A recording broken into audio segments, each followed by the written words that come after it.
Hello दोस्तों, आपका RV Mansi पर स्वागत है। जैसा कि आपको पता है कि सिलेबस लगभग कंप्लीट हो चुका है। अब सिलेबस कंप्लीट होने के बाद में पूर्व वर्षों के जो पर्सन है उनका विश्लेषण व्याख्या जरूरी हो जाता है। यानी कि जब तक आपकी वैकेंसी नहीं आ जाती तब तक आपकी व्याख्या और विश्लेषण चलता रहेगा। क्योंकि हमने 5-6 महीने पहले आपको एसएसटी पढ़ाना शुरू किया था, तब हमें लगा था कि आपके 4-5 माह में वैकेंसी आ जाएगी। लेकिन अभी 5-6 महीने हो चुके हैं लगातार पढ़ाते हुए, तब भी आपकी वैकेंसी नहीं आई। तो अब एक काम और किया कि आपका सिलेबस संपूर्ण होने के बाद भी अब आपके एक तरह से व्याख्या और विश्लेषण शुरू कर देते हैं। क्योंकि ये व्याख्या विश्लेषण जब भी काम आते हैं जब अपने सिलेबस संपूर्ण हो जाता है।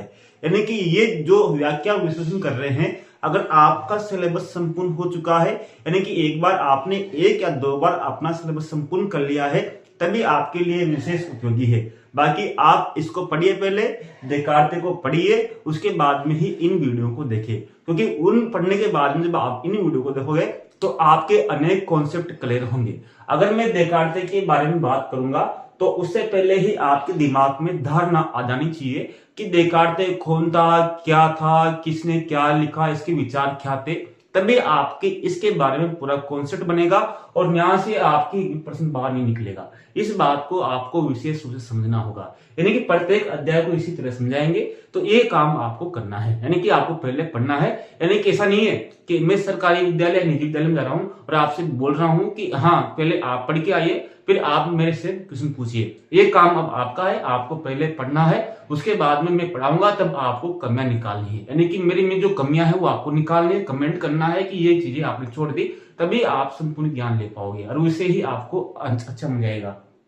तो मैं यहाँ पर आपके देकार्ते को पढ़ाऊंगा। इससे पहले मैंने आपको सुकरात, उपनिषदों, वेदों का दर्शन पढ़ा दिया है। अध्याय 3 है, इसमें आपको समझना है। अगर देकार्ते की बात करें तो देकार्ते से हर बार आपके 1 या 2 क्वेश्चन दर्शन शास्त्र में आते हैं। अगर मैं बात करूं तो मैंने यहाँ पर क्वेश्चन ले रखे हैं सेकंड ग्रेड के, जैसे 2022 में आपके देकार्ते से पूछा गया था, मैं सोचता हूं अतः मैं हूं का संबंध किससे है। तो इसका संबंध देकार्ते से था। यानी कि मैं सोचता हूं अतः मैं हूं, इसका संबंध किससे है। अब आपके दिमाग में बनना चाहिए कि देकार्ते ने कौन कौन से कथन कहे। जैसे अब मैं बोलूं कर्तव्य के लिए किसने कहा, कांट ने कहा। अधिकतम युक्तियों का अधिकतम सुख किसने कहा। यानी कि आपकी एक चीज पढ़ते ही आपके दिमाग में अनेक चीजें आ जानी चाहिए कि कौन से दुआ ने क्या कहा। वैसे ही जैसे इसने कहा कि सभी पढ़ते अनुभव जन्य होते हैं, जैसे इसने कहा कि मैं सोचता हूं अतः मैं हूं का संबंध किससे, देकार्ते से। यानी कि मैं सोचता हूं तो मैं हूं। यानी इसका जो जन्म है देकार्ते का 1596 में हुआ था फ्रांस के तुरिन नगर में। ये आपको याद होना आवश्यक है, क्योंकि बहुत सी बार अभी तक नहीं पूछा गया, लेकिन आगामी आपके बढ़ते में पूछ सकते हैं कि देकार्ते का संबंध किससे है। देकार्ते एक महान वैज्ञानिक था, वैज्ञानिक बोल सकते हैं, क्योंकि इसने गणितीय विधि भी दी थी। दर्शन शास्त्र के साथ एक गणितज्ञ भी था। जिस तरह कांट एक दर्शन शास्त्र के साथ साथ एक भूगोलविद भी था। तो इसी तरह अगर देकार्ते के बारे में बात करें तो इसने जो परंपरागत जो आधुनिक पद्धतियां थी दर्शन शास्त्र की, उसमें एक आमूल चूल परिवर्तन किया। यानी कि इसने एक तरह से मान सकते हैं कि इसको पाश्चात्य दर्शन का पिता बोलते हैं। पाश्चात्य पश्चिमी दर्शन का पिता बोलते हैं। यानी कि आधुनिक पाश्चात्य दर्शन का पिता भी देकार्ते को कहा जाता है। इसने एक विधि का प्रयोग किया जिसका नाम था संदेह विधि। यानी कि संदेह का माध्यम क्या है। संदेह का माध्यम ये है कि इसने ये कहा कि देकार्ते समझना, क्योंकि मैंने आपको सब पढ़ा दिया, लेकिन मैं आपको यहाँ पर थोड़ा बहुत समझाऊंगा, क्योंकि पूरी चीजें आपके पूरे के पूरे क्वेश्चन उससे आते हैं। क्योंकि मैं सोचता हूं अतः मैं हूं, यानी कि आपको सोचना होगा। अगर आप नहीं सोच रहे, जैसे इसने कहा कि ईश्वर है, क्यों है। अगर अपनी बुद्धि इसलिए है क्योंकि अपन ईश्वर के बारे में सोच रहे।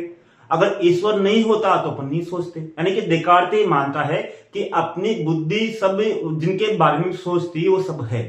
अगर वो नहीं होते तो अपनी बुद्धि उसके बारे में नहीं सोचती।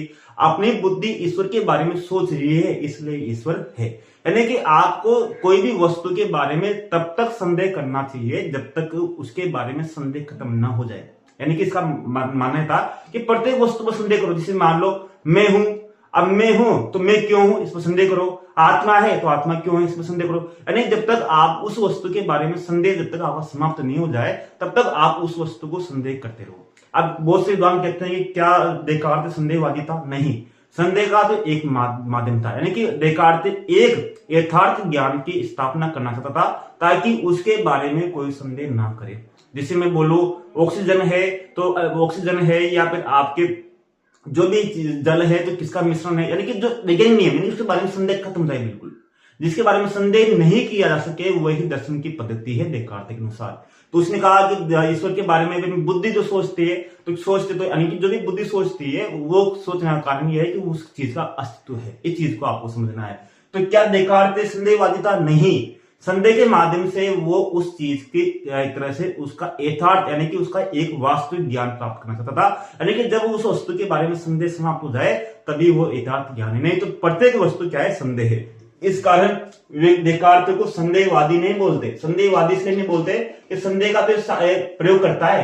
यानी कि एक तरह से मान लीजिए मुझे 12 जाना है, अब 12 मुझे जाना है तो मैं किसके माध्यम से जाऊंगा? या तो बाइक से जाऊंगा या कार से जाऊंगा या बस से जाऊंगा। तो माध्यम है मेरा बस, बाइक जो मेरा माध्यम है। तो इसी तरह से संदेह भी एक माध्यम है और जो मेरा अंतिम जो स्थान है वो 12 है। तो अंतिम स्थान क्या है? 12। तो इसी तरह से आप बात कर सकते हो कि देकार्त क्या है कि मैं सोचता हूं अतः मैं हूं, यानी कि मैं सोच रहा हूं मेरे बारे में। अगर मैं सोच रहा हूं, मेरी बुद्धि मेरे बारे में सोच रही है इसलिए तो मैं हूं। अगर मेरे में बुद्धि नहीं होती तो मैं नहीं सोचता। यानी कि बुद्धि जो भी सोचती है वो सब चीजें हैं। अगर बुद्धि नहीं सोचती यानी जो भी चीज बुद्धि सोच रही है वो सब चीजें हैं, यही कहता है। इस कारण इसको देकार्त को बुद्धिवादी बोलते। क्या बोलते हैं? बुद्धिवादी दार्शनिक बोलते हैं इसको। आगे देकार्त के मत में यथार्थ ज्ञान प्राप्ति के 2 स्रोत। अब एक चीज और नोटिस करना कि देकार्त या कौन सा टॉपिक हो, आपके अधिकांश क्वेश्चन विवेक के भी आ जाते हैं। यानी कि जैसे 2010 में क्वेश्चन पूछा गया वही आपके 2011 में आपके वही थोप दिया गया। जैसे आपके प्रश्न में पूछा गया वही क्वेश्चन आपके वहां थोप दिया गया। अधिकांश यही होता है। यानी कि आपके क्वेश्चन क्योंकि आपके देकार्त तो थोड़ा बहुत है। जैसे अब देखो यहाँ पर मैं आपको बताता हूँ। यहाँ पर ये 2011 में क्वेश्चन पूछा गया था आपके देकार्त का, मैं सोचता हूं इसलिए मैं हूं। अब यही 2011 के क्वेश्चन सेकंड ग्रेड का आपके 2022 के प्रश्न चिपका दिया आरपीएस ने कि मैं सोचता हूं अतः मैं हूं। यहां इसलिए की जगह क्या कर दिया? यहां अतः कर दिया, बस चेंज कर दिया। होगा वही क्वेश्चन आपके यहां पर क्या कर दिया? वही आपके लगा दिया आरपीएस ने। यानी कि क्वेश्चन वही उठ के आते हैं, केवल आपके कॉन्सेप्ट क्लियर होना आवश्यक है। इसी तरह देकार्त के मत में यथार्थ ज्ञान प्राप्ति के कितने स्रोत है? 2 स्रोत है। अब आप यहाँ कौन कौन सा है? सहज ज्ञान और निगमन। यानी कि देकार्त ज्ञान प्राप्ति के 2 स्रोत है। अब 2 स्रोत से भी बोल सकते हैं कि देकार्त देदवादी विद्वान था। अब देकार्त में आप जानते हो देकार्त में देदवाद में द है, देकार्त में द है, तो ये देदवादी था। कौन सा था? देदवादी। यानी कि 2 परतों की सहज ज्ञान और निगमन 2 परतों की सत्ता स्वीकार करता है। ये चित्त और अचित्त दोनों की स्वतंत्र सत्ता मानता है। यानी कि दोनों की अलग अलग सत्ता है और दोनों स्वतंत्र है। इस कारण इसको द्वैतवादी बोलते हैं। तो कौन से 2 प्रतियोगिता का सहज ज्ञान और निगमन को करता है? अब देखो देकार्त के अनुसार स्वयं सिद्ध सत्य है। 2013 में पूछा गया, मैं सोचता हूं अतः मैं इसलिए हूं। ये चीजें आपको ध्यान में रखनी। जैसे आपके देकार्त की संदेह विधि कौन सी है? संदेह की विधि है। कौन सी विधि है? संदेह की विधि है। यानी कि संदेह की विधि कौन सी है? संदेह की विधि है। यानी कि यहाँ पर कौन सी विधि है? देकार्त की विधि कौन सी है? तो संदेह की विधि है। 2013 में पूछा गया, मैं सोचता हूं इसलिए मैं हूं। देकार्त के द्वारा ईश्वर की सत्ता के लिए प्रस्तुत सत्ता मूलक प्रमाण का आशय क्या है? ये भी विवेक का वही क्वेश्चन है जो आपके 2010 में पूछा गया। ये 2013 में आपको यहाँ चिपका दिया है। वो वही क्वेश्चन आपको चिपका दिया, कुछ भी नहीं है। यानी कि ईश्वर की सत्ता के लिए प्रस्तुत सत्ता मूलक प्रमाण का आशय क्या है? ये कहता है कि ईश्वर पूर्ण है और पूर्णता में ही अस्तित्व भी समाहित है, अतः ईश्वर का क्या है? अस्तित्व है। यानी कि ईश्वर का वो अस्तित्व मानता है। अब देखो यहाँ पर, अब आपके यहाँ है देकार्त का दर्शन कौन सा है? द्वैतवादी है। कौन सा है? द्वैतवादी। कौन कौन सा? सहज ज्ञान और निगमन। ये प्रश्न में पूछा गया।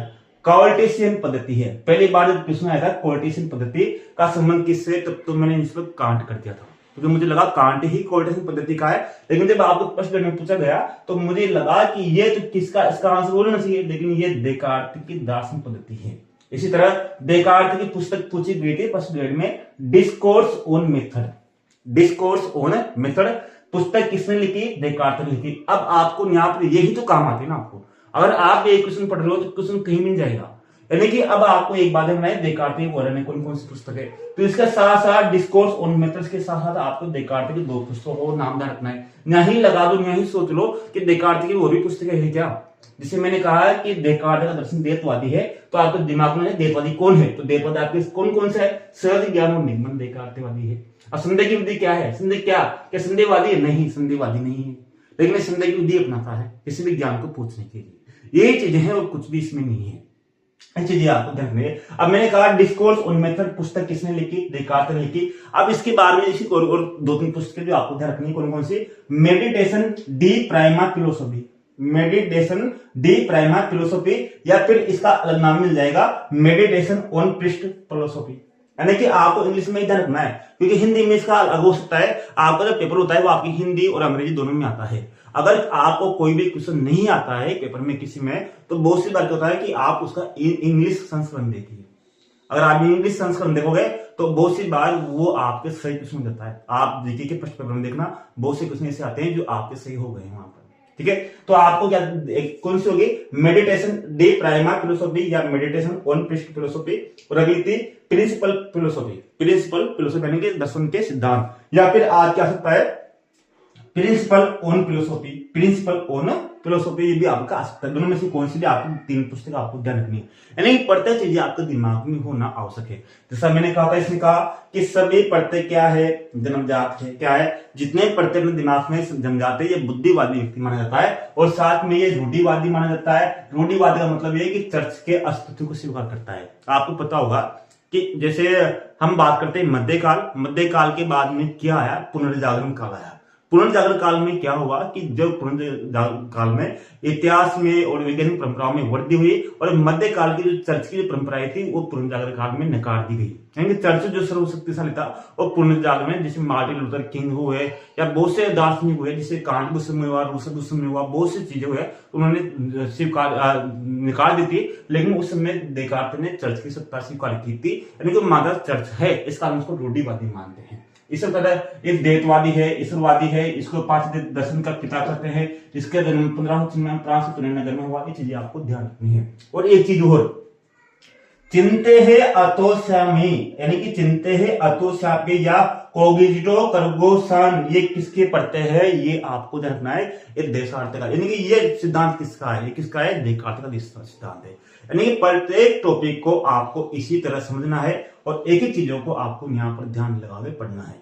यानी कि मेरा कहने का मतलब ये है कि जैसे मैंने आपको कोर्स करवाया पूरा, आपको आर्य मानुष्य स्टडी ऐप पर मिल जाएगा पूरा का पूरा कोर्स। आपको वहां पर विस्तार से पूरे क्वेश्चन आपको वहां पर मिल जाएंगे। आप वहां से ले सकते हैं इसको ऐप पे, आर्य मानुष्य स्टडी ऐप पर जाकर वहां से।